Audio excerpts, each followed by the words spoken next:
زموږ ویډیو در سره لایک کړئ او سحر میډیا چینل در سره سبسکرایب کړئ. مننه.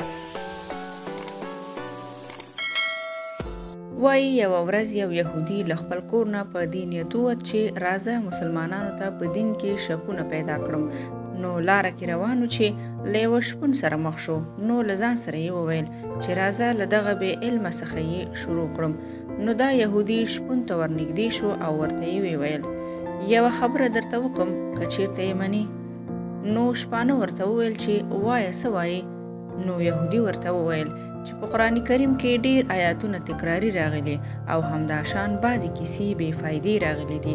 راځه دغه تکراري آیاتونه او بې فایدې کیسې ورڅخه لرې کړو چې هم زده کولو ته اسانه شي او هم حفظ کولو ته اسانه شي.